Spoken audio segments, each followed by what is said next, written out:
Ahora sí, renovamos la audiencia. Nuevamente, buenos días Buenos a días. todos los intervinientes. Seguimos entonces hoy nuestra quinta jornada de juicio, reservada entonces para escuchar las alegaciones de inicio de la defensa. Tiene la palabra.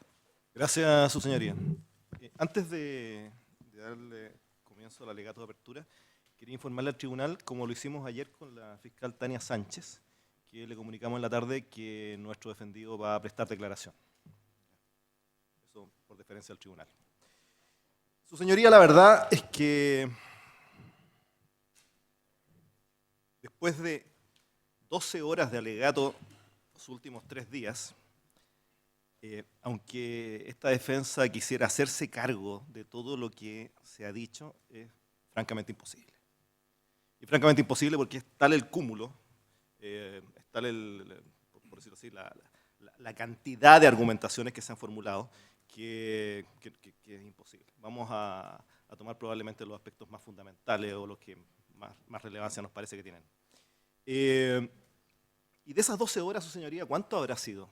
¿Habrán sido 8, 9 horas? Que fueron destinadas esencialmente por los querellantes del Ministerio Público a convencer al tribunal de que los hechos son constitutivos del delito del artículo 53 de la Ley de Mercado de Valores. Algo bastante insólito, algo que llama la atención. Si se necesita tanto tiempo, su señoría, para justificar que existe el delito, es porque, su señoría, ellos tienen un problema. Y tienen un problema serio. Su teoría del caso, a lo menos, es esencialmente discutible. Nadie, su señoría, con un caso sólido, tiene necesidad de tanto tiempo, 8, 9 horas, solo para explicar que los hechos serían delito. Su señoría, respecto del caso 6, antes de ayer vimos en el alegato de Moneda, 4 horas, que finalmente Moneda tuvo que reconocer que, a diferencia de lo que dice la acusación, mi defendido, a la época de las ventas que se cuestionan, del 4 y 11 de noviembre del año 2011, que mi defendido a esa fecha no era representante, no era gerente general, ni era director de Potasios.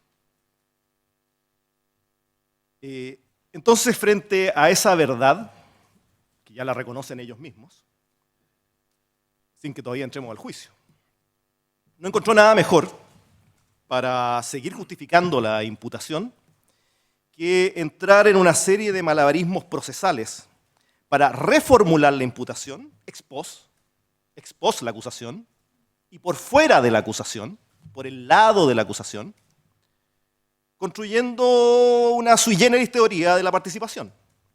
Por cierto, sin asidero alguno en el contenido de la acusación.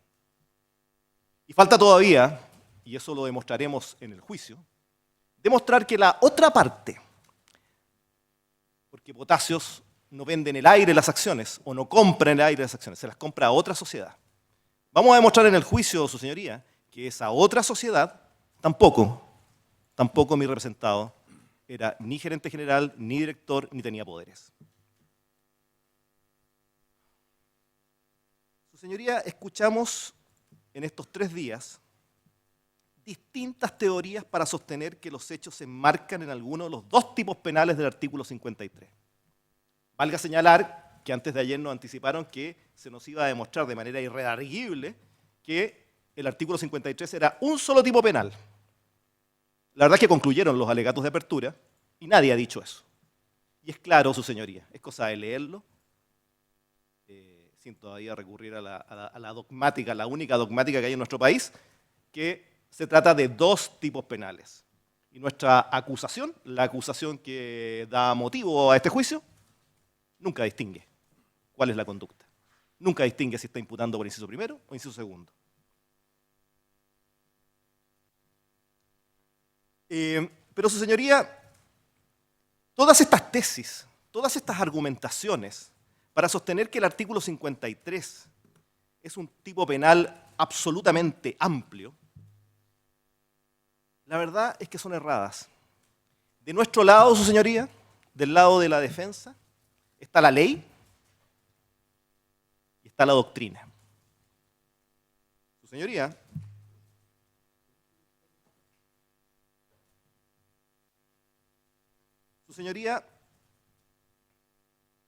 han escrito sobre este tema el profesor Alfredo Echeverri, el profesor Héctor Hernández. Ahí está proyectando Fabiola el libro del profesor Alfredo Echeverri, y este libro es de 1997, el que tengo en mi oficina. Ese es el libro del profesor Alfredo Echeverri, y cuando el profesor Alfredo Echeverri se refiere al artículo 285, ¿qué es lo que dice el profesor Echeverri? Sí, pero no lo veo. Dice, el artículo 285, como se ha visto, sanciona la conducta ya analizada, cuando lo que se pretende es alterar artificialmente es el precio de las acciones.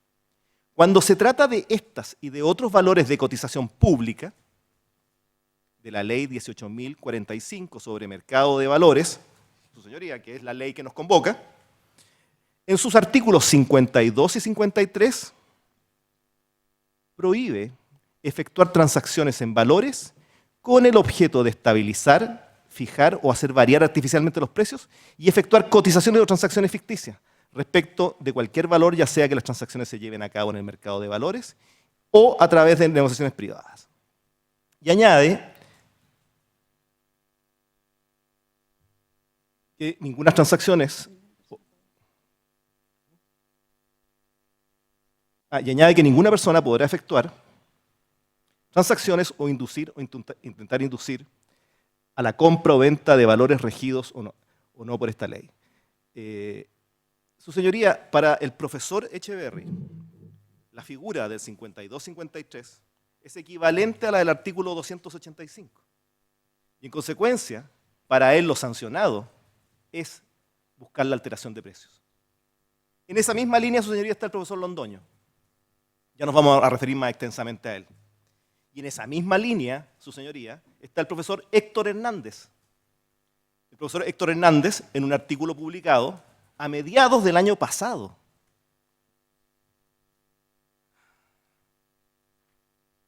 Su señoría,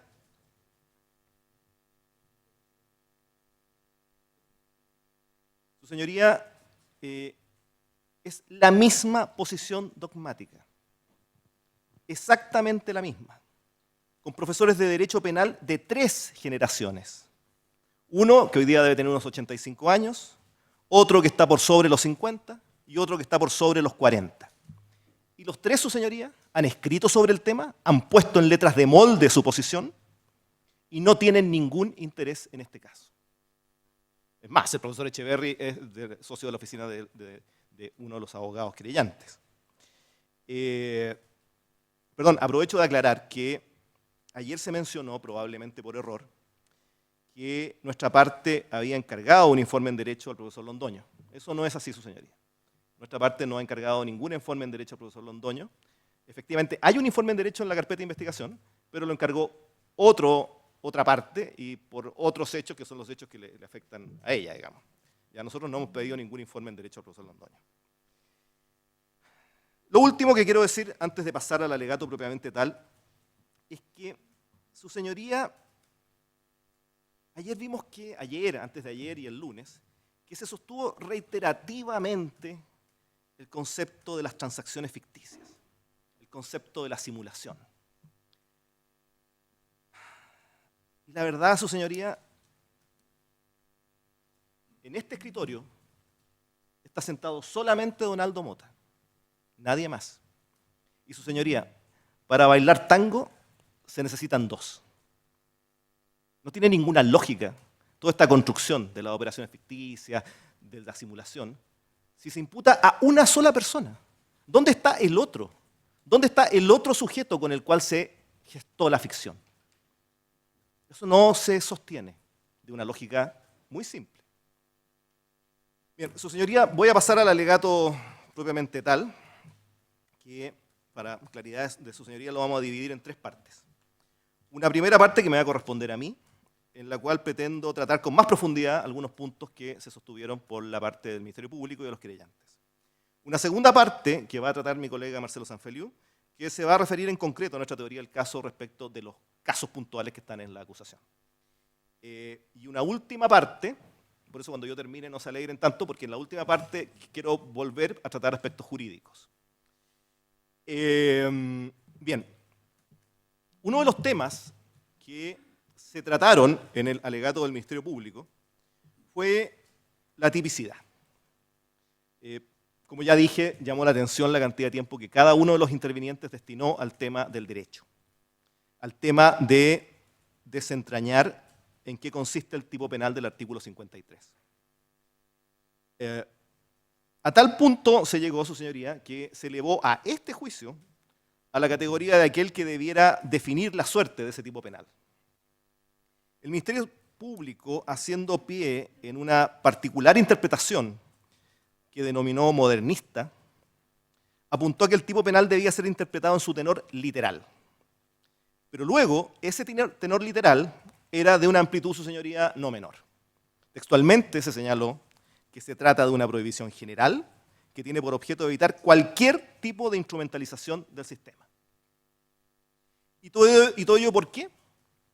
Porque, en palabras del Ministerio Público, el bien jurídico que ahora se protegería ya no sería solamente la ley de mercado de valores, ya no sería solamente el mercado de valores, sino que además, como ahí se transan acciones que compran las AFP, además había que proteger el sistema de pensiones. Una particularidad que tuvo la intervención del Ministerio Público fue la cita de varios economistas.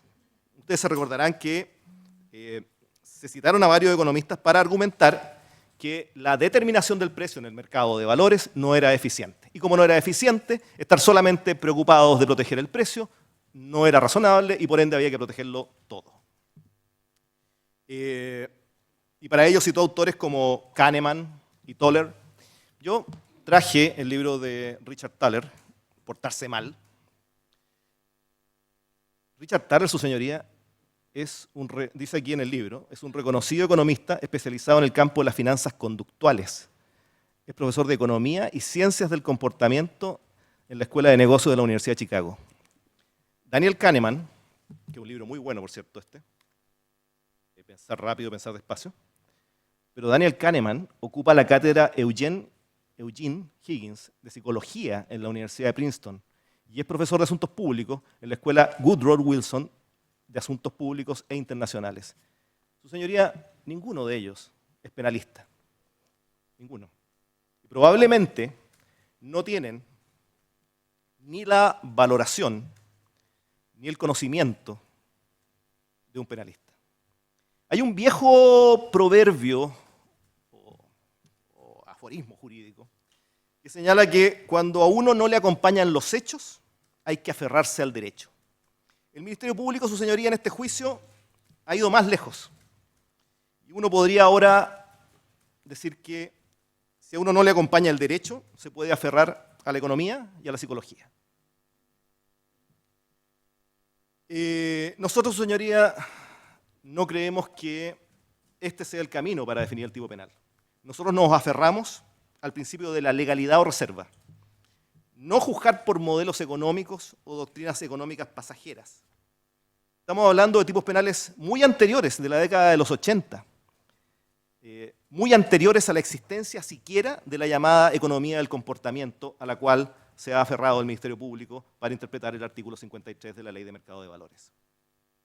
Probablemente uno de los valores más entrañables, su señoría, de la sociedad moderna y del derecho penal, una de las garantías más básicas del ser humano frente al poder público, es la exigencia de un tipo penal cierto, un tipo penal escrito y un tipo penal anterior a los hechos. Esta garantía, la garantía del individuo de saber qué es lo que se le prohíbe hacer bajo la sanción de la pena, es un elemento básico del derecho penal, un elemento básico de las garantías del individuo. Pues bien, lo que pretende hacer el Ministerio Público es simplemente ampliar a tal punto el tipo penal que le permita meter dentro las conductas que se imputan, desoyendo, como lo veremos, a la doctrina, que ya vimos es extensa, Y no es solamente un único profesor, no es solamente el profesor Londoño. Vamos a entrar a ello en la tercera parte, en la última parte que yo mencioné recién. Esta doctrina, la doctrina que está en Londoño, por cierto, que está en Hernández y que está en Echeverry, y que también está, su señoría, en el caso Schwager, que fue resuelto por este tribunal. Está en el caso Schwager, por cierto, en lo que es el concepto jurisprudencial propiamente tal, que es el fallo.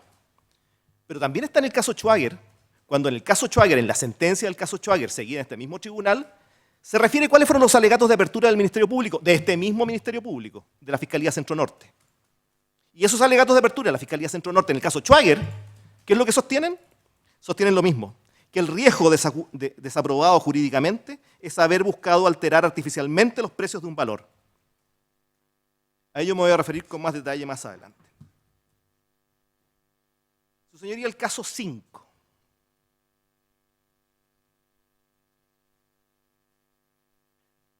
El Ministerio Público en este caso, y palabras textuales, señaló que se había usado un testaferro para cometer el delito. Testaferro. Moneda también se refirió al caso 5, pero se cuidó un poco más. Y trató mejor a esta persona a la que el Ministerio Público denominó testaferro. El punto, su señoría, es que probablemente Moneda sopesó algo que pasó hace pocos días en el 7º Juzgado de Garantía de Santiago. Ahí, como por lo demás salió en la prensa, y como por lo demás lo vamos a aprobar, el Ministerio Público liberó al que hoy llama testaferro de todo riesgo penal, aplicándole una decisión de no perseverar. Entonces no puede sino llamarnos la atención que a quien trata tan mal en audiencia sea la misma persona respecto de la cual judicialmente se ha reconocido, como por lo demás, su señoría, era lo que correspondía, que no existen suficientes antecedentes para llevarlo a juicio.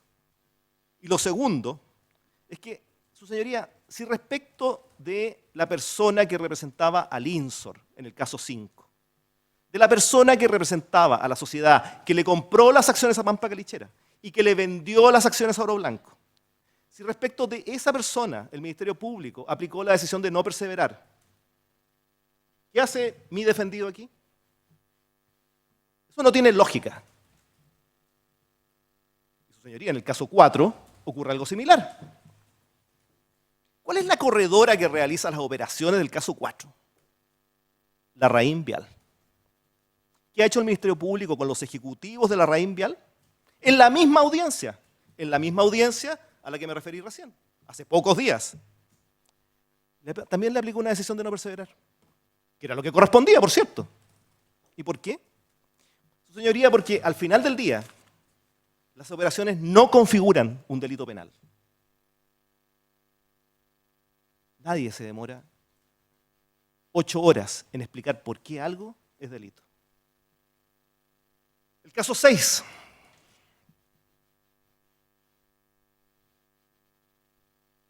Aquí es interesante recordar las palabras del Ministerio Público en orden a que Donaldo Mota era gerente general de todas las sociedades cascadas y de SQ todo el tiempo en que ocurrieron las operaciones. Su señoría, es una afirmación que no solo el Ministerio Público no la va a poder probar, sino que nosotros vamos a probar que es errada. ¿Para qué decir? Que Moneda ya ayer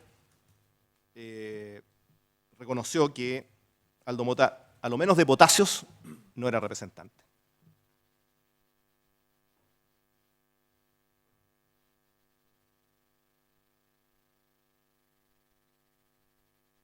A la fecha en que se ordenan las ventas y las compras que el Ministerio Público cuestiona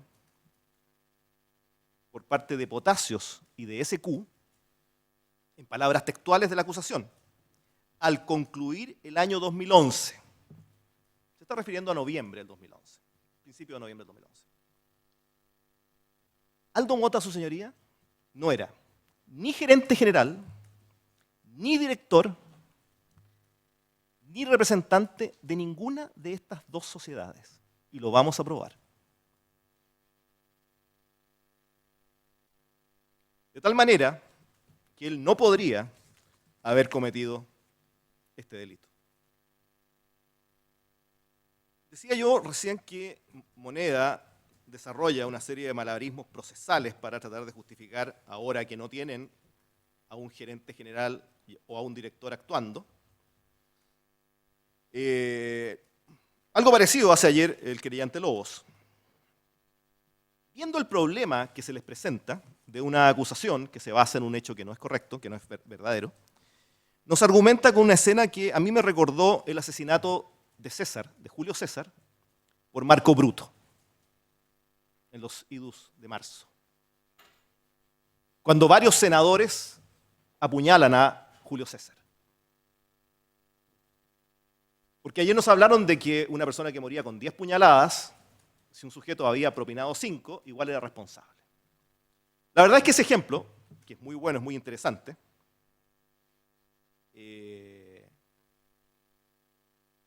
la verdad es que es mucho más propio de la parte de la relación causal, es más propio de la imputación objetiva, tiene vinculación esencialmente con eso.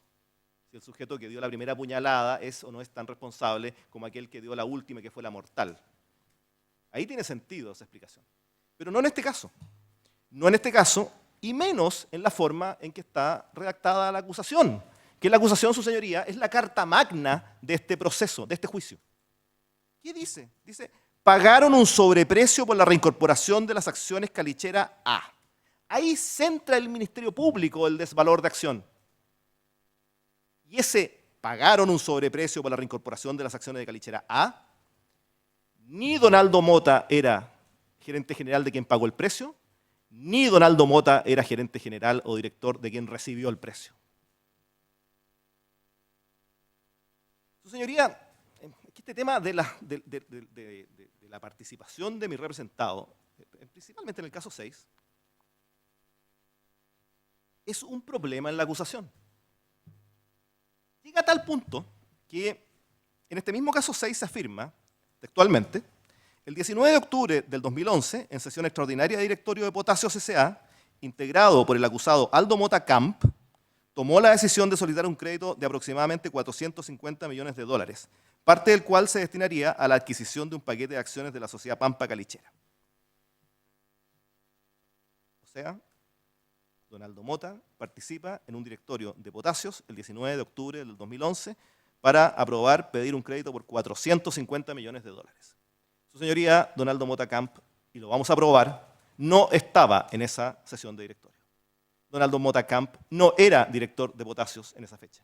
Donaldo Mota Camp no era gerente general de Potasios en esa fecha.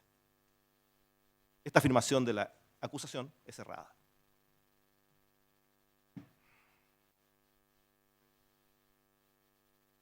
Su señoría, también escuchamos al Ministerio Público hablar de extracción de valor. Vimos en el alegato del Ministerio Público que fundamentalmente sostuvo la configuración del delito porque en sus palabras se habrían producido extracciones de valor desde las cascadas al controlador, lo cual, según lo que escuchamos, es lo que centralmente justificaría el delito. Y además hemos escuchado también a Moneda, quien ha sostenido algo similar refiriéndose al caso 6. El punto, su señoría, es que nuestra carta magna, la acusación, nunca habla de extracción de valor. Eso es un elemento nuevo, es un hecho nuevo. La acusación, cuando se refiere a este caso, señala lo siguiente. Al final de este ciclo, las sociedades cascadas reincorporaron a su patrimonio el mismo número de acciones que a inicios del año 2011 mantenían en él. Circunstancia que implicó una transferencia meramente transitoria de propiedad de los títulos objeto de la transacción, que produjo a estas sociedades pérdidas de dinero. Es decir, su señoría pone el énfasis nuevamente, y ello es congruente, su señoría, con la introducción a los... A ver, la acusación en el tema de los casos, en el primer grupo de hechos, está construida de la siguiente forma. Primero hay una introducción, donde dicen, mire, de lo que vamos a tratar en estos 5 casos es de lo siguiente. Y después vienen cada uno de los casos, caso 1, caso 2, caso 3, caso 4, caso 5 y caso 6.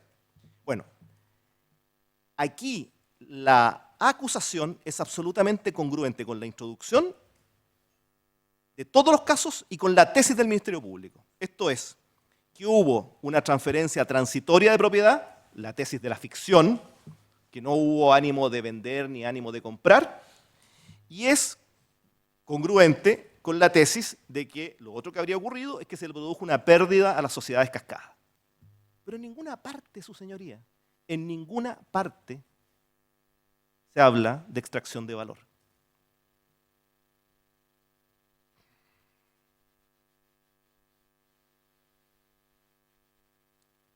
Yo cuestionaba hace unos momentos atrás que la acusación nunca dice, no dice, a ver, el caso 1 es 53 inciso primero, el caso 2 es 53 inciso segundo. No, eso nunca lo dice. Dice, mire, 53. Como estos programas de televisión, hágalo usted mismo ya, o sea, que la defensa se la arregle para ver cuál es el delito. Nunca lo dice, nunca. Es cosa de revisar la acusación. De hecho, nosotros formulamos esto como vicio formal, precaviendo una eventual nulidad. Y tampoco se nos aclaró en instancia de preparación. Pero hay un problema que surge, porque en el alegato de apertura del Ministerio Público, se definió el Ministerio Público porque las operaciones eran ficticias. Es decir, inciso primero. Algo similar escuchamos también en Moneda y en Moneda. Entonces, tendríamos que las operaciones serían ficticias. ¿Cuál es el problema, su señoría?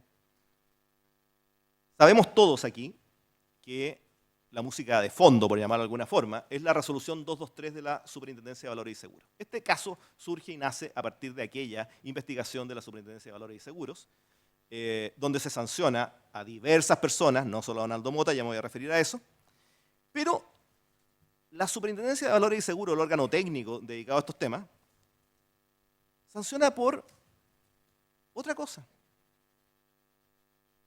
La superintendencia, los casos 1 a 6, salvo el 4, 1 a 6 salvo el 4, sostiene que serían operaciones engañosas, 53, inciso segundo, y que el 4 sería ficticia. Entonces, con lo que nos vamos a encontrar, su señoría, es que tenemos a un ente del Estado, el Ministerio Público, sosteniendo una cosa, y a otro ente del Estado, la Superintendencia de Valores, sosteniendo otra, respecto de las mismas conductas.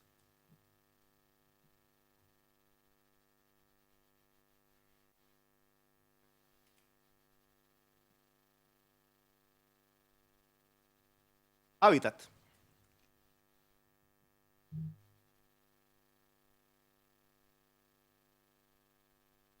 Su señoría, me atrevo a sostener que Hábitat fue desleal con el Ministerio Público. Porque Hábitat no es acusador particular como Moneda. Hábitat adhirió a la acusación del Ministerio Público. Pero llega a este proceso supuestamente con la bandera, enarbolando la bandera del Ministerio Público, pero resulta que cuando alega, cuando hace el alegato de apertura, sostiene una tesis diversa a la del Ministerio Público. Eso no puede ser. ¿Qué dijo Hábitat? Habló fundamentalmente, su señoría, de la tesis del esquema que sostiene la resolución 223 de la Superintendencia de Valores, que como veremos más adelante, no es lo mismo que la acusación del Ministerio Público. Habló de que se dejaban disponibles paquetes de acciones de aumentos de capital para que los adquirieran sociedades vinculadas, instrumentales y relacionadas. Su señoría, ¿dónde está eso en la acusación? ¿Dónde está eso? ¿Dónde habla la acusación de que se dejan disponibles paquetes de acciones? ¿Dónde habla que esos paquetes de acciones son para sociedades vinculadas, instrumentales y relacionadas? ¿Dónde? Hábitat, su señoría, igual que... A mí me parece que hay como dos grandes temas que el Ministerio Público y los querellantes no rebatieron para nada y los dieron por hechos. El primero es que todas las operaciones que son materia de la acusación, todas se ajustaron a la normativa bursátil.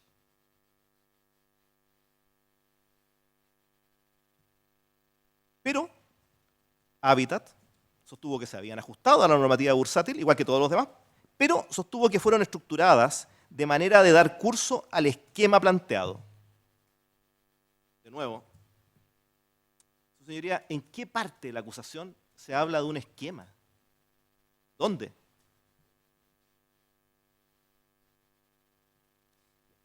Voy a salirme un poco de hábitat, vuelvo al tiro, pero lo que pasa es que en el alegato del Ministerio Público, y lo dije recién hace un momento atrás, se situó como que el hito de este juicio iba a ser determinar la interpretación correcta del artículo 53. Su señoría, yo creo que el hito de este juicio va a ser el principio de congruencia. Su señoría, el gran tema de este juicio pareciera ser que va a ser el principio de congruencia, en tanto garantía del derecho a defensa, del derecho a no ser sorprendido, del derecho a no ser juzgado por hechos distintos de los que se me imputaron. Porque es tal el cúmulo de antecedentes nuevos, de otros elementos, de otras teorías que han ido surgiendo y que seguramente van a seguir surgiendo, que a mi juicio, el hito de este juicio es el principio de congruencia. Bien, volviendo a Hábitat. También señaló que los fondos obtenidos fueron destinados a recomprar acciones e incluso se hizo más de una vez con órdenes directas. Su señoría, que los fondos se destinan a recomprar acciones no está en la acusación. Eso es extraído de la resolución 223, pero de transacciones que no son materia de este juicio. Cuando habla de recomprar acciones, no se está refiriendo a las operaciones de los casos 1, 2 y 3 o del 4. No, se está refiriendo a otra cosa de la que habla la resolución 223 y ustedes lo podrán verificar. Sostuvo su señoría Hábitat que los hechos implicaron que las sociedades vinculadas, relacionadas e instrumentales obtuviesen ganancias indebidas por cerca de 390 millones de dólares, que causaron un perjuicio a las sociedades cascadas en cerca de 300 millones de dólares y a Hábitat de 12 millones de dólares. Su señoría, ¿en qué parte de la acusación se habla de algo así? ¿En qué parte? ¿Dónde se habla de un perjuicio de Hábitat? ¿Dónde se habla de 300 millones de dólares de perjuicio de las cascadas? ¿Dónde se habla de 390 millones de dólares? ¿Dónde? En ninguna parte.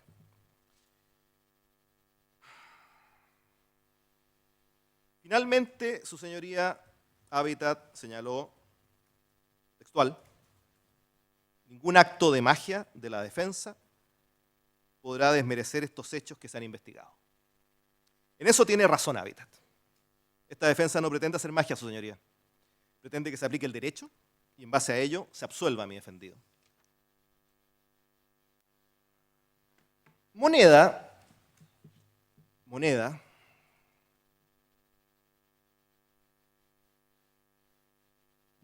fue, ¿cómo decirlo? Fue bastante dramática en su alegato. A mí me llamó mucho la atención el inicio. El inicio fue realmente brutal. Dijo, estos hechos constituyen el ataque más grave en la historia contra el mercado de valores. No existe otro ataque más grave. Tampoco existe un caso con tal nivel de desprecio por la normativa, de audacia y de deslealtad. Señoría, en un juicio oral y sobre todo en un alegato de apertura, uno debe tener un poco de cuidado con las cosas que dice. Sobre todo cuando uno busca elevar tanto las expectativas. Su señoría, las palabras de Moneda son muy fuertes. El ataque más grave de la historia contra el mercado de valores. Son muy fuertes y tienen poco correlato con la realidad. Y ello lo demuestra, no solamente lo va a demostrar la prueba que vamos a rendir durante el juicio oral, no solamente su señoría ya se habrá dado algo cuenta porque habrá visto la acusación y dirá, bueno, no cuadra. Pero el propio actuar de Moneda. Su señoría, nosotros le escuchamos a Moneda, además que tienen un severo deber fiduciario, porque los dineros que ellos invierten no son de ellos, son de terceros. Escuchamos que era la administradora más grande, parece que del país, y que tenía un severo deber fiduciario, severo. También escuchamos que había sido, lo que dije, el atentado más grave, y escuchamos que habían sufrido gravísimos perjuicios. La pregunta es, si todo esto es así, ¿Por qué Moneda hasta el día de hoy no ha presentado una demanda civil? Y lo vamos a probar. ¿Por qué? Bueno, su señoría tiene claro que en este juicio oral no se discute. No hay demanda civil. Pero su señoría, no hay demanda civil en ninguna parte. Moneda, el caso más grave de la historia. Deberes fiduciarios, gravísimos perjuicios. Y no hay demanda. Perdón, los hechos son del año 2011. La responsabilidad extracontractual prescribe en 4 años. Han pasado 7. Raro, raro. A lo mejor no es el caso más grave de la historia. Su señoría, nosotros vamos a probar que no existe demanda. Pero no sé si Moneda va a probar que este es el caso más grave de la historia. Pero no solo ello. Hay otro actuar de Moneda contradictorio. Dentro de las frases potentes que escuchamos en ese alegato, también escuchamos que con el caso Cascadas se había derrumbado la confianza del mercado de valores. Bueno, me imagino que si se derrumbó la confianza del mercado de valores, supongo, su señoría, que también se habrá derrumbado la confianza de Moneda en el grupo Pampa, en el grupo de las Cascadas. Por decirlo así, todo se derrumbó. El punto, su señoría, es que esto nuevamente no cuadra con el actuar de Moneda. Porque si estamos en presencia de hechos tan graves como los que nos relata su alegato de apertura, ¿dónde se derrumbó la confianza? La verdad es que uno pensaría que lo mínimo, lo básico, es que Moneda debiera considerar que estas personas a cargo del Grupo Pampa no le generan ninguna confianza. Por decirlo así, no dejarían el dinero para que estos señores lo cuiden. ¿No es verdad? Es como lógico. Bueno, resulta, su señoría, que estos señores de Moneda, luego de todo esto que nos han dicho, resulta que, en primer lugar, nunca han vendido sus acciones. Siguen invertidos. En ese gráfico que sale siempre en la pantalla, porque quedó como pegado, digamos, que es el gráfico de las cascadas. ¿Se acuerdan del gráfico ese que exhibió el alegato de Moneda? Yo creo que es interesante que ustedes sepan desde ya que, siempre lo hago al revés esto, pero debe ser un problema mental. Aquí está Sokimich. Abajo está Pampa Calichera y Potasios. Más abajo viene Oro Blanco y Nitratos. Y más abajo viene Norte Grande. Lo que yo creo que es interesante que ustedes sepan es que los minoritarios, Hábitat y Moneda, no están en Potasios. No están en Potasios ni en Pampa Calichera. No están en el primer nivel. Están en los 2 niveles segundos. Están en el nivel de Nitratos y Oro Blanco y están en el nivel de Norte Grande. Y esto es muy importante para el caso de las operaciones. Cuando expliquemos las operaciones va a ser muy importante, sobre todo en los perjuicios que se alegan y en toda la ficción que se alega. Bueno, aclarado ese punto, que Moneda y Hábitat están en los 2 niveles de abajo, no en el de arriba. Y aclarado que estos son hechos graves, aclarado que se derrumbó la confianza, aclarado que se produjeron perjuicios, aclarado que no puede haber ninguna confianza con estas personas que administran las cascadas. Aclarado todo eso, como lo probaremos, su señoría, como lo probaremos, Moneda, después de estos hechos, después del inicio de la investigación de la Superintendencia de Mercado de Valores y Seguros, perdón, después de todos esos hechos, concurrió a aumentos de capital de las sociedades cascadas. Su señoría, después de todo esto que nos han dicho, las sociedades cascadas en estos niveles de abajo, en el nivel segundo y tercero, las sociedades cascadas hacen un aumento de capital, es decir, emiten acciones para que la gente las suscriba. ¿Y quiénes suscriben las acciones? Moneda. Y lo vamos a probar. Moneda. Y no por un par de millones, por muchos millones.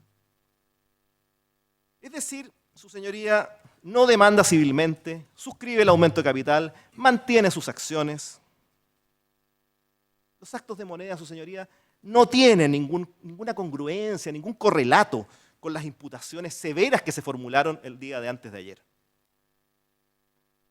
Su señoría, si ustedes dijeran las cosas que aquí se han dicho de esta compañía, ¿ustedes habrían seguido invirtiendo en ellas? Bien, voy a pasar a Norte Grande. No a Norte Grande propiamente tal, a una mención de Norte Grande que se hizo en el alegato de moneda.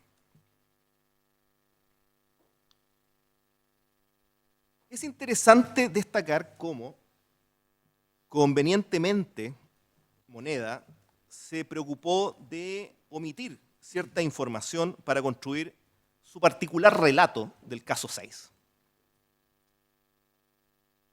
Porque vimos cómo se nos explicó por parte de Moneda que de las acciones que vendió Oro Blanco, si ustedes se recuerdan, hay una venta a principios de enero por 163 millones de acciones. Y Moneda nos explicó que en esa venta de acciones había comprado acciones SQ y había comprado acciones Norte Grande. Un 70% SQ, un 30% Norte Grande. Bueno, esto es interesante, entre paréntesis, porque en la acusación se omite toda referencia al rol de Norte Grande. Perdón, y el rol de Norte Grande no es menor, porque en Norte Grande son accionistas minoritarios, ¿quiénes? Moneda y Habitat, entre otros. Pero tienen importantes inversiones ellos en Norte Grande. Es decir, lo que le pase a Norte Grande, para bien o para mal, les afecta. Bueno, y nos dijo que se habían vendido estas acciones a principios de año. Y que en noviembre del 2011, en esta transacción, que Moneda, la verdad, dramatizó al infinito, no solo participa SQ, sino que también participa Norte Grande. Es decir, Norte Grande participa al inicio y Norte Grande participa en noviembre. Es decir, lo que tenemos en esta operación es que Norte Grande, su señoría, gana dinero igual que SQ.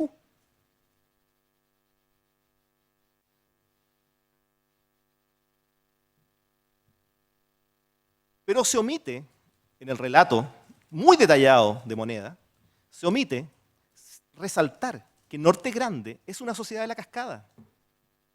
Y se omite también señalar que Habitat y Moneda están invertidos en Norte Grande. Su señoría, en consecuencia, lo que se omite es que Norte Grande compró las acciones en enero y las vendió en noviembre. Igual que lo que hizo SQ. Y que Norte Grande, pero donde están Moneda y Habitat, ganó dinero. ¿Esto de qué es indiciario? Esto es indiciario, primero, de que no se buscaba perjudicar a las cascadas. Porque si se buscara perjudicar a las cascadas, no habría una cascada que está ganando dinero en la misma operación. Y segundo, ello denota los ribetes lógicos que tiene la operación. Sin perjuicio, señoría, de que mi representado, como ya lo dije, no participó en la venta de noviembre porque no era representante ni de SQ ni de Potasios. Sí era representante de Norte Grande, sí era representante de la cascada, sí representó en esa operación a Norte Grande donde están los minoritarios y donde en esa operación ganaron dinero Norte Grande y por ende los minoritarios. Cuestión que se omitió ayer.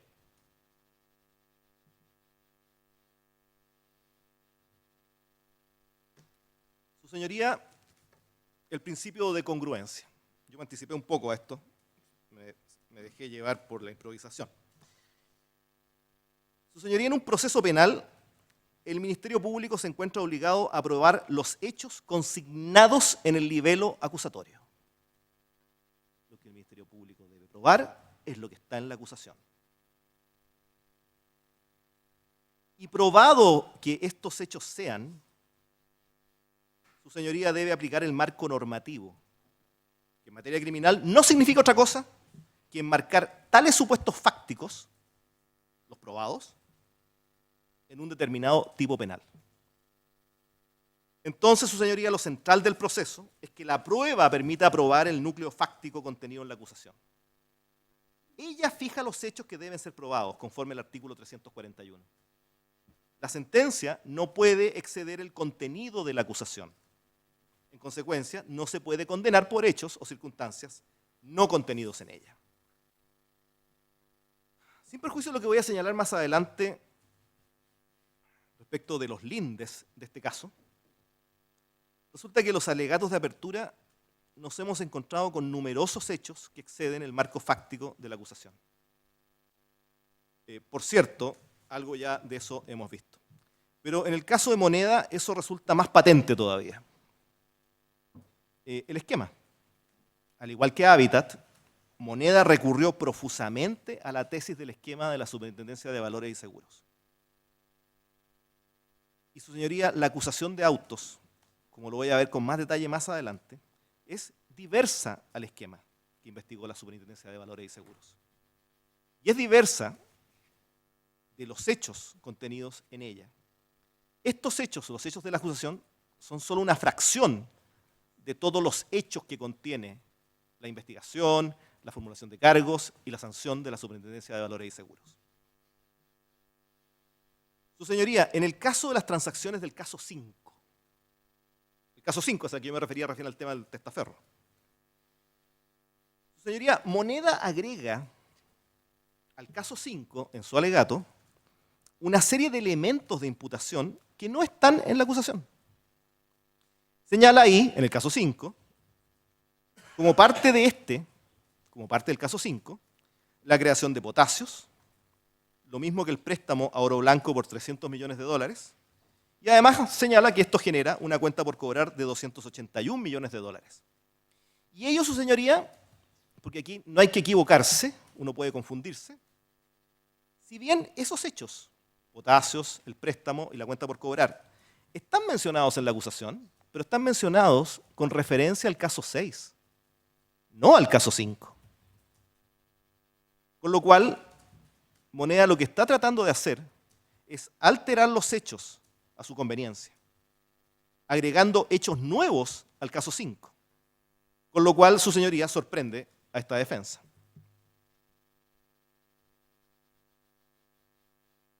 En el caso 6, Moneda, también con el objeto de dar algún sustento a su imputación por el tipo penal del artículo 52 de la Ley de Mercado de Valores.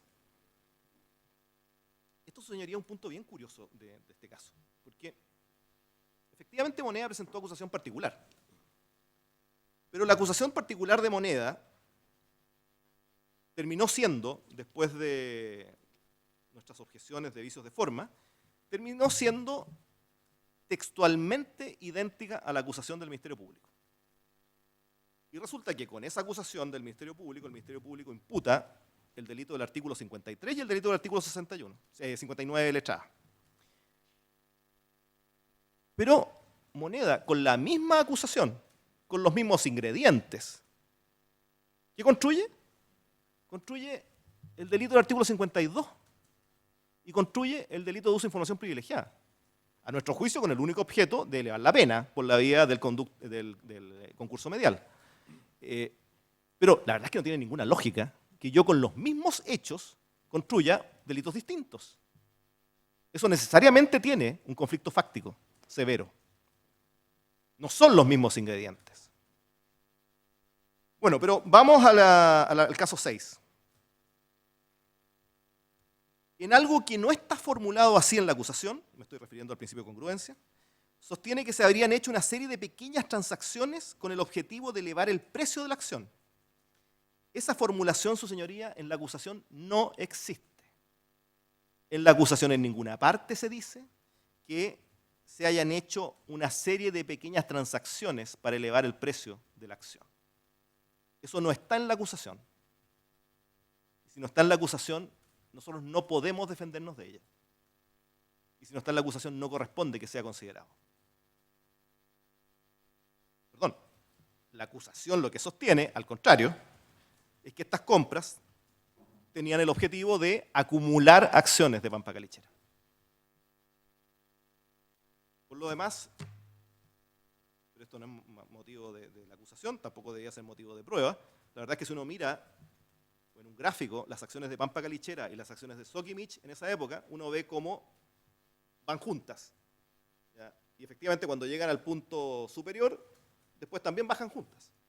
Y eso era básicamente porque a partir de julio de ese año se generó una profunda expectativa con el precio del potasio en ese año 2011.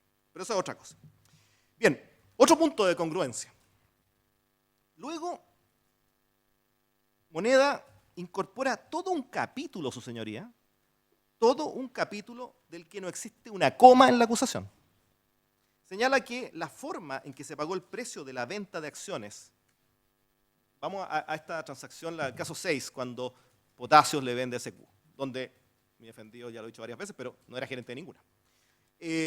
Bueno, ahí, ¿qué es lo que dice?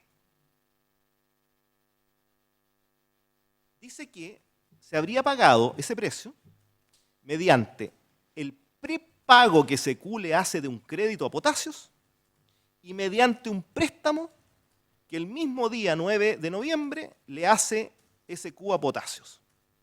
Es decir, él dice, mire, el precio de las acciones se pagó prepagando SQ una deuda y prestando SQ plata a Potasios.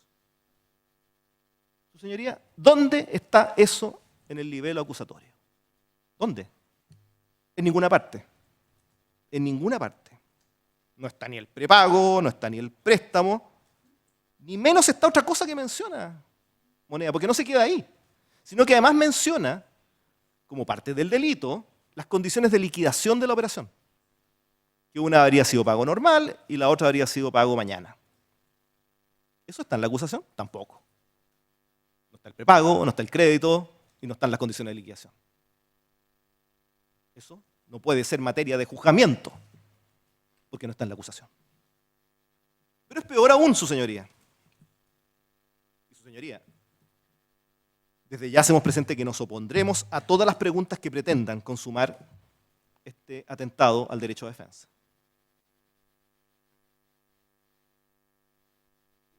Pero va más allá, Moneda, aún. Es peor esto. No solo se trata, su señoría, de que ni hubo prepago, ni hubo crédito, ni se habla de las condiciones de liquidación en la acusación. Tan burdo es el ataque al derecho a defensa que pretende consumar Moneda, que esta argumentación, estos elementos nuevos, son contradictorios con el contenido de la acusación. O sea, no solo se incorporan elementos nuevos, sino que además estos elementos nuevos son contradictorios con lo que dice la acusación. Eso ya es insólito. ¿Qué dice la acusación?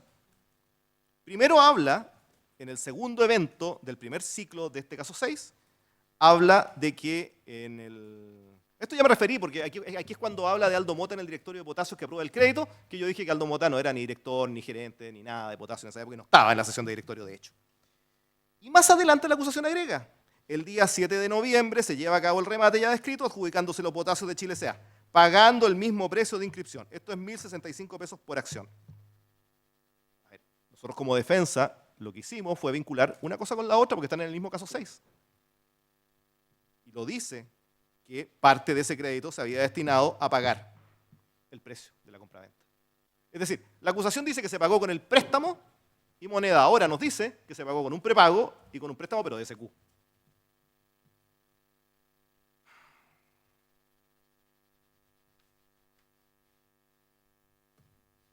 Bien, en el alegato del querellante Lobos,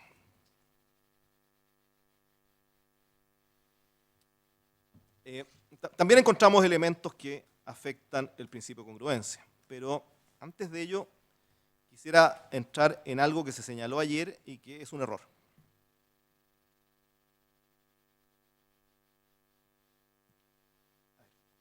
Ayer Lobos, el querellante Lobos, sostuvo que aunque, un poco como se dice, poniéndose el parche antes de la herida, aunque se acogiera a la tesis del profesor Londoño, y que en este caso no solamente es de Londoño, sino que es de Echeverri y de Hernández, y de Matus también. Bueno, si se acogiera a esa tesis, igual había delito. ¿Y por qué igual había delito? Porque la forma en que se habían hecho las operaciones, esto es, generar utilidades contables y en otro caso los volúmenes, yo no lo dijo, pero yo me imagino que se refiere al caso 6, implicaban, y tomó ahí la teoría del dolo de consecuencias necesarias. ¿Ya? Yo prefiero hablar de dolo de segundo grado, pero cosas de gustos. El dolo de consecuencias necesarias es, por ejemplo, si en un automóvil va, no sé, el presidente de un país y alguien lo quiere eliminar y le pone una bomba, bueno, el dolo está hacia asesinar a ese personaje político. Pero claro, va un chofer y el chofer también va a morir. Ahí está el dolo de segundo grado. Bueno, eso en relación a qué lo sostuvo. Lo sostuvo en relación a que si yo producía utilidades contables por millones de dólares, necesariamente el producir utilidades contables pasaba, igual que pasaba la bomba por el chofer, las utilidades contables pasaban por alterar el precio de las acciones.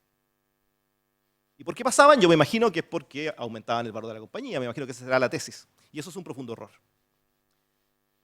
El mercado de valores, su señoría, participan en él inversionistas que conocen el mercado.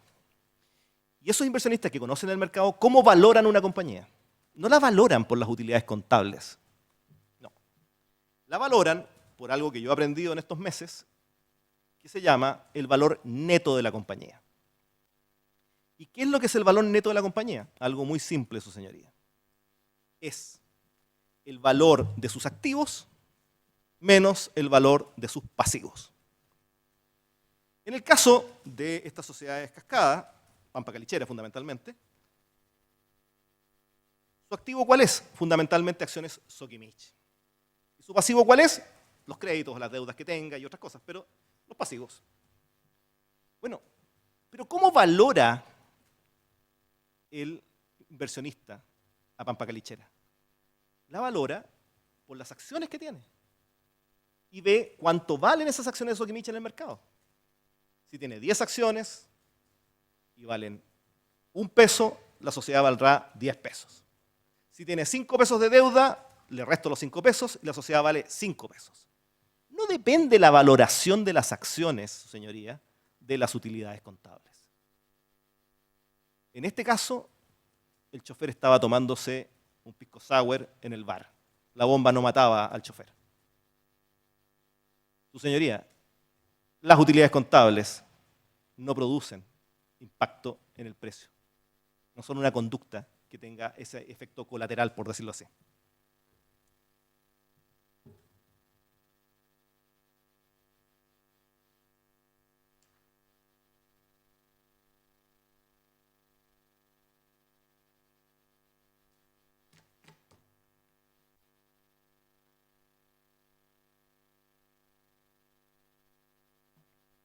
Bien, su señoría,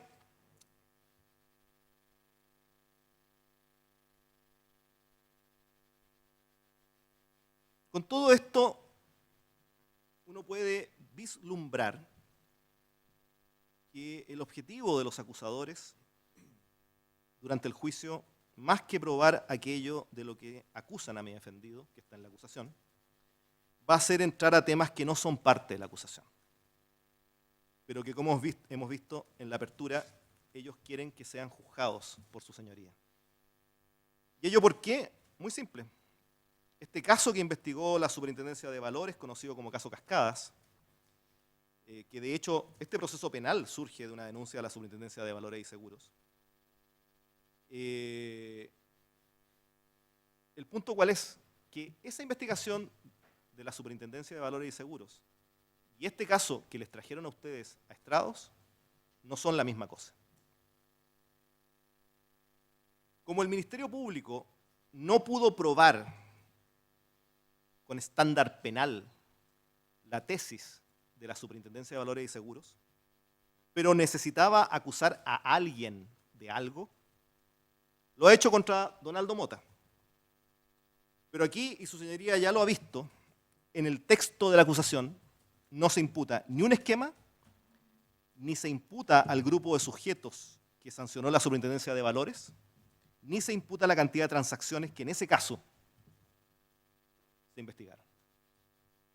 Su señoría, como lo reconoce Habitat en su demanda civil, y también lo reconoció antes de ayer Moneda, la Superintendencia de Valores y Seguros revisó más de 1 millón de operaciones. Este caso es un puñado de esas operaciones, y un puñado bastante menor. Su señoría, ese afán de los acusadores no va a ser gratuito.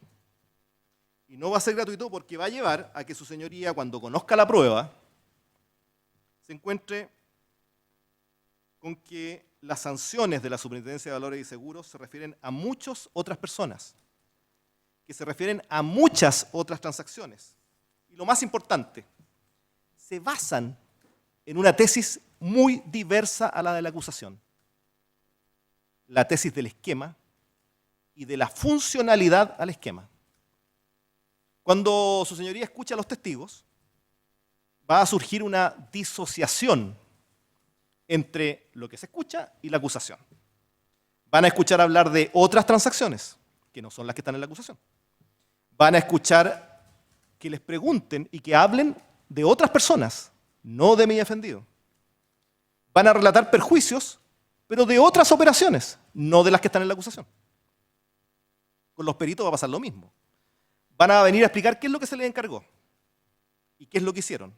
Y todo ello va a estar vinculado a lo mismo, al cúmulo de transacciones, sociedades y personas que se investigó por parte de la Superintendencia de Valores y Seguros. Y centrado, que es lo más importante, en esa tesis, que es contradictoria con la tesis del Ministerio Público.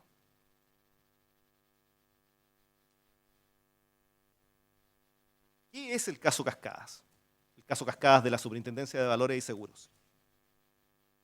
Es una investigación administrativa que sancionó a una serie de personas por múltiples transacciones, y en la cual la tesis del esquema fue el elemento catalizador de entender como ilícitas las transacciones. La superintendencia lo que sostuvo, y ello, por eso digo que la tesis es distinta, porque si uno ve la tesis del Ministerio Público, la tesis del Ministerio Público es que se hicieron utilidades contables y que hubo una pérdida financiera en las operaciones.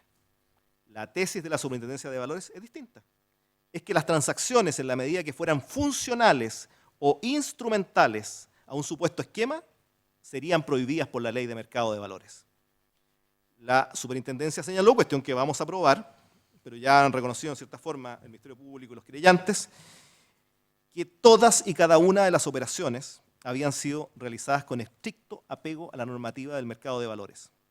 Algunas de esas operaciones, pero solo algunas, como ya dije, son parte de la acusación del Ministerio Público.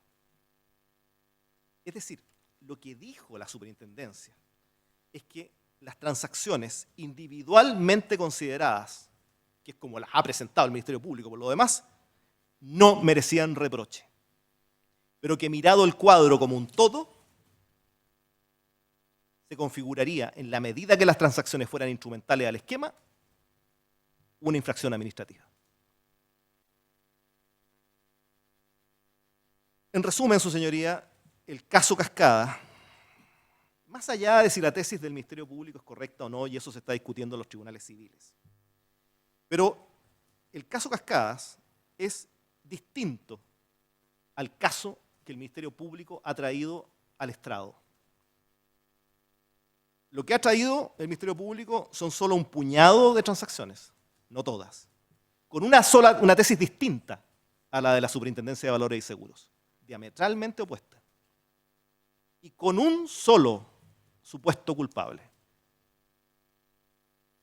Bien defendido. Veamos cuáles son las diferencias entre un caso y otro. El número de transacciones, ya me referí. El número de transacciones que revisó la superintendencia es más de 1 millón de transacciones. Acá serán 40 entre los 6 casos, si es que. El número de personas, su señoría, en el denominado caso Cascadas, que hemos tendido a hablar de la resolución 223, porque la resolución 223 es aquella en la cual se sanciona a mi defendido. Pero el caso Cascadas son 4 resoluciones de la Superintendencia de Valores y Seguros. 4, no una. Por ejemplo, está la 270, que sanciona al INSOR y a don Canio Corvo. La 271, que sanciona a Cristian Araya y Banchile. La 269, que sanciona a Fabio Geilerman y Global Markets. Y está la 223, pero que no sanciona solo a Donaldo Mota. Sanciona a personas como el señor. No voy a dar nombres porque esto se está transmitiendo, señoría, pero hay a lo menos 8 personas y una corredora de bolsa sancionada en ese procedimiento administrativo. Aquí, su señoría, está claro que hay una sola persona imputada por todo lo que contiene la acusación. Es decir, las personas fiscalizadas y sancionadas en el caso Cascadas son muchos más que lo que tenemos aquí. Y como decía, en Cascada existe una tesis diversa a la de la acusación, y es la tesis del esquema. La tesis de que cada operación en sí es lícita, pero que el conjunto, mirado el conjunto, es ilícito. Aquí la tesis es que simplemente un grupo menor de las operaciones serían per se, y no en función de un esquema, ilícitas, sin basarse en que exista una correlación entre ellas que pudiera configurar algún ilícito. No hay, su señoría, en los hechos imputados ninguna referencia a que existe un vínculo entre unas y otras, ni menos un objetivo en su realización, ni menos, por cierto, un esquema, ni se menciona la palabra.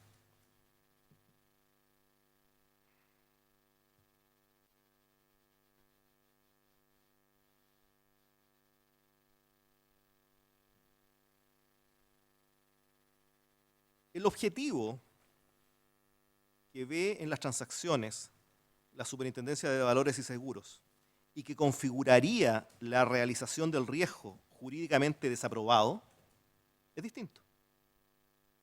La Superintendencia lo que cuestiona en estas transacciones es que habrían tenido el objetivo de generar utilidades contables, y hasta ahí suena a la acusación.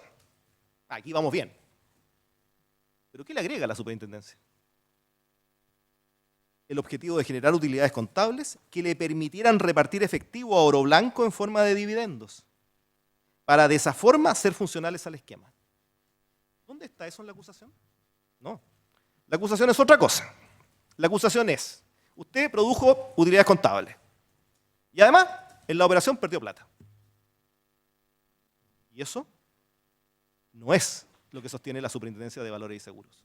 Entonces, esto es bien complicado, su señoría, porque al final del día, el Ministerio Público y la Superintendencia de Valores, ambos están ejerciendo el ius puniendi del Estado.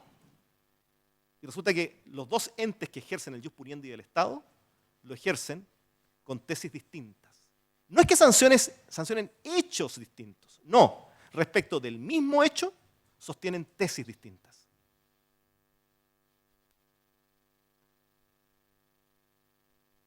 Basta leer la acusación, su señoría, y en ninguna parte se habla que las operaciones hayan sido instrumentales a algo o que se haya repartido efectivo a alguien. Eso no existe, no está.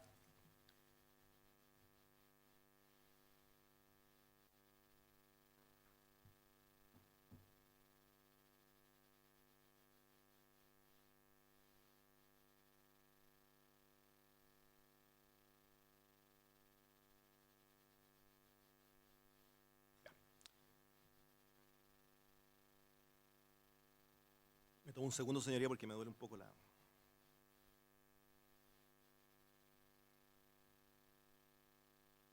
garganta. Bien. Moneda sostuvo en la apertura, entre otras cosas, que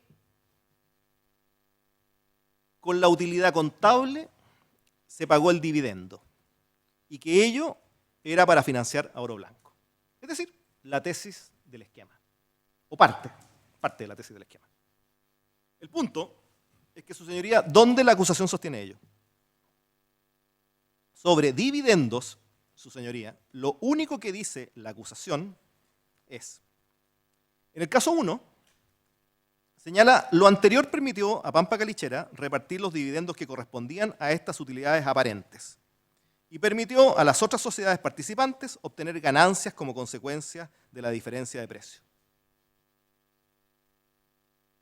No habla de repartirle efectivo, no habla de que sea instrumental, no, dice que se repartió un dividendo. Aquí hay un punto interesante que yo hace un rato atrás dije que habían dos cosas que los querellantes del Ministerio Público habían reconocido. La segunda es esta. ¿Cuál? A ver, porque ellos hablan de que se generaron utilidades contables, pero en otras partes de la acusación, si ustedes se fijan, habla de utilidades ficticias. ¿Cuál es el punto? Su señoría, y esto está reconocido, las acciones de Soquimich que tenía Pampa Calichera en su inventario estaban al valor en que las compró. No sé, entiendo que son $5 en general, no manejo la cifra exacta, pero están en un valor muy bajo. Es decir, el 2011, el inventario de Pampa Calichera tenía un valor, o tenía valorizado su activo, a $5. Como yo dije anteriormente, para el mercado, para el inversionista, no son $5. El inversionista mira el valor que está en la bolsa. ¿Ya? Y así saca la cuenta hasta que yo decía de que cuánto tienen activos, cuánto tienen pasivos. Lo saca así el inversionista, mirando la bolsa, no mirando la contabilidad, porque mira la realidad, mira cuánto valen las acciones de verdad. Y las acciones de Soquimich, en esa época, el 2011, no valían $5, como estaban en la contabilidad de Pampa Calichera, que entre paréntesis, estas sociedades, su señoría, todas llevan la contabilidad en dólares, no en pesos. Pero la tenía $5 y valían $50 en el mercado. Ese hecho, el hecho de que efectivamente las acciones estaban a un bajo valor en la contabilidad, está reconocido, o fue reconocido en los alegatos de apertura. Igual que el otro punto que yo traté antes. Pero volvamos a los dividendos. Ya me referí al caso 1. En el caso 2, ¿qué dice de los dividendos?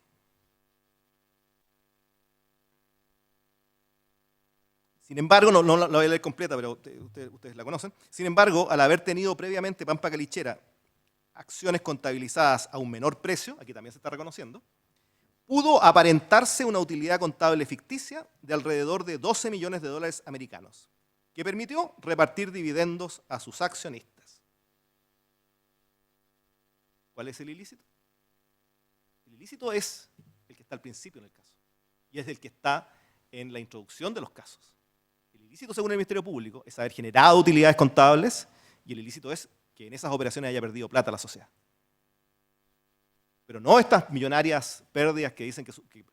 Por eso me voy a dedicar más adelante. Pero esa es la imputación del Ministerio Público. No imputa dividendos. Aquí en ninguna parte dice, bueno, y estos dividendos era una maniobra ilícita, instrumental. No.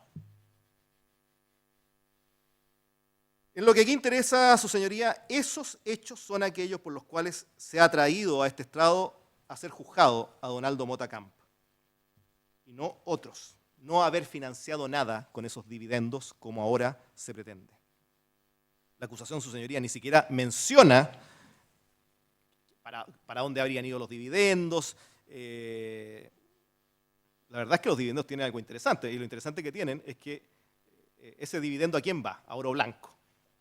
Y también en parte va a Norte Grande. ¿Quiénes están en Oro Blanco y Norte Grande? Moneda y Hábitat. Cuando se repartieron dividendos en Oro Blanco y en Norte Grande, ¿quiénes recibieron dinero? Moneda y Hábitat. De esos dividendos, yo no he escuchado una palabra que los reclamen. Si es que estas eran operaciones ficticias y todo era ficticio. Y voy a Moneda y Hábitat. Y los perjuicios de Moneda y Hábitat.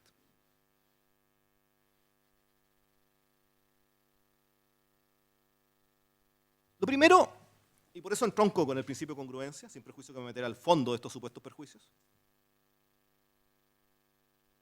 Lo primero es que en la acusación, su señoría, no hay una letra respecto de que Hábitat o Moneda hayan sufrido algún perjuicio. Nada. La tesis de la acusación es que las propias sociedades cascadas sufrieron un perjuicio. Y lo vemos cuando hablan de la venta de acciones en el caso 1 de Pampa Calichera a Citigroup y a Inversiones del Parque. Lo que dicen es que cuando las vuelve a vender, pierde plata. Pero nunca se habla de que Moneda o Hábitat hayan perdido un peso.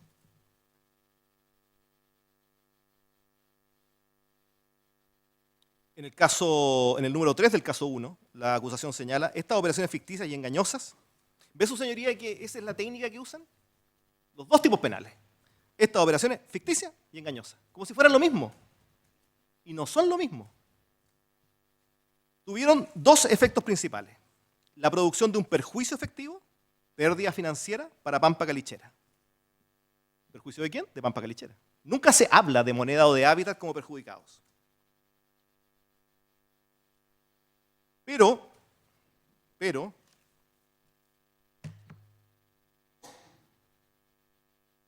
y voy concluyendo, su señoría, en esta parte.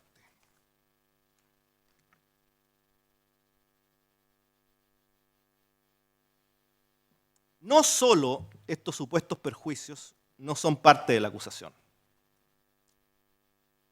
sino que en sede civil, a diferencia de Moneda, que nunca ha demandado nada en ninguna parte, sí algunas AFP demandaron civilmente. Una de ellas fue AFP Cuprum, que demandó ante el 19 Juzgado Civil de Santiago, rol 1573 del 2015.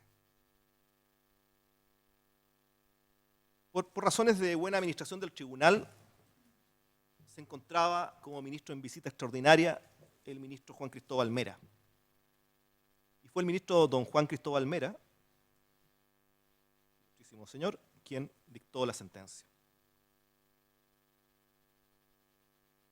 ¿Qué dice la sentencia?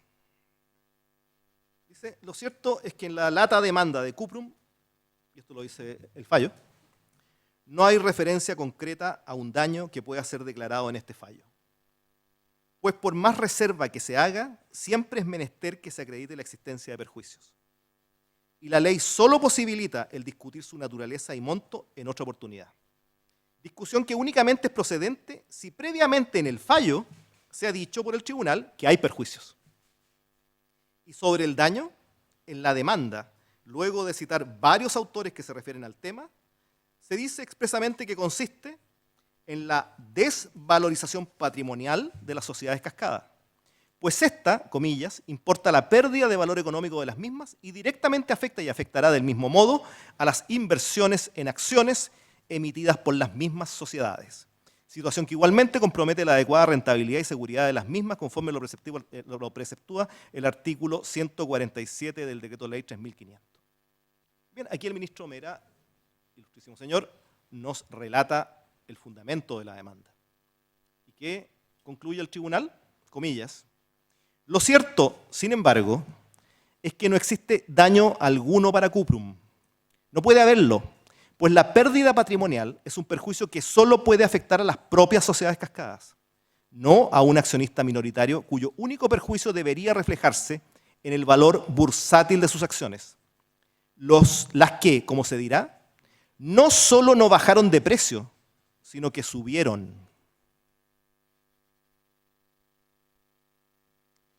Continúa, estas palabras son muy fuertes, su señoría. Continúa, no se sabe de ningún otro accionista de las sociedades cascadas, que no sea una AFP, que haya demandado alegando perjuicios.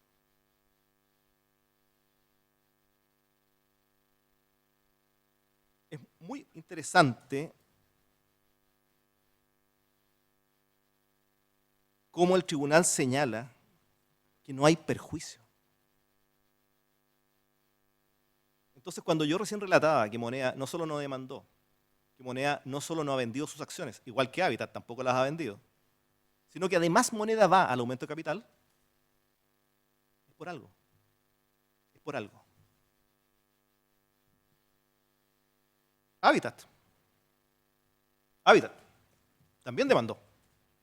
Y demandó, perdón, las dos sentencias que estoy citando son de primera instancia y están apeladas, para claridad. Bueno, Hábitat también demandó en el 20 Juzgado Civil, en el rol 307 del 2015. En dicho proceso, mi representado fue demandado por 5.000 millones de pesos.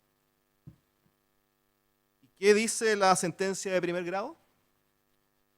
48º. Que esta sentenciadora estima que al no haberse acreditado por la demandante AFP Hábitat que hubiese sufrido daño económico en los fondos de pensiones que administra, no existe y no hay responsabilidad extracontractual que perseguir y hacerse efectiva.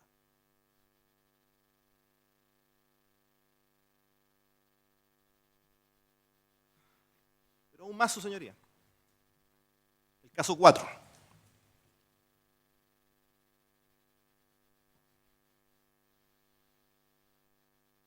La acusación sostiene que se produjo un perjuicio, en el caso 4, para Pampa Calichera. ¿Se acuerdan la estructura? Pampa Calichera Potasios, y abajo Oro Blanco Nitratos, y abajo Norte Grande. Y en Oro Blanco Nitratos y en Norte Grande están los minoritarios. Aquí la acusación que dice que Pampa Calichera sufrió un perjuicio en favor ¿de quién? De Oro Blanco. ¿Cuál es la paradoja? O sea, en este caso se perjudicó la sociedad Pampa Calichera donde los minoritarios no están.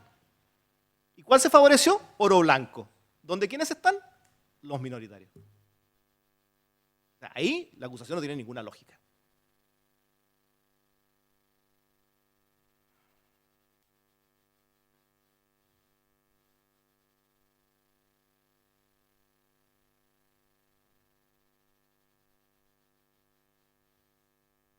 Lobos. Su señoría, el caso del querellante Lobos es un caso especial, que a nosotros nos llama profundamente la atención. Lobos, si nosotros nos recordamos la acusación, el tribunal lo debe tener bastante claro a esta altura del partido, pero los hechos van desde el 2009, diciembre del 2009, a noviembre del 2011. El 7 de noviembre del 2011. Ese es el último hecho que está en la acusación. ¿Cuándo compra las acciones el señor Lobos? El último hecho es el 7 de noviembre del 2011. El señor Lobos las compra en agosto del 2012. Su señoría compra las acciones después de que habían ocurrido todos estos hechos. Perdón, las compra en agosto y se querella en septiembre. ¿Qué perjuicio puede alegar el señor Lobos? ¿Cuál fue el perjuicio? Todas las operaciones ya habían ocurrido casi un año antes.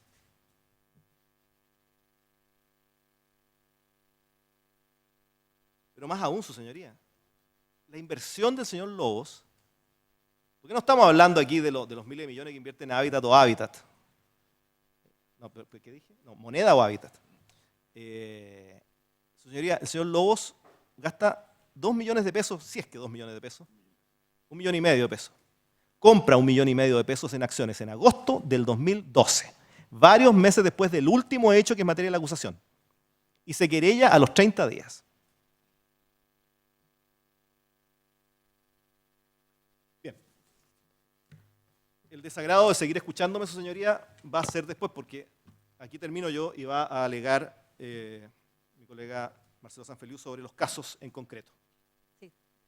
Su señoría, yo puedo seguir alegando, pero tengo una propuesta, sí, adelantar el receso de las 11, hacerlo inmediatamente como vuestra señoría decida. Sí, vamos a hacer lugar a su propuesta. Vamos a hacer el receso ahora. Y vamos a regresar a las 11:15. Gracias. Disculpen lo extendido, pero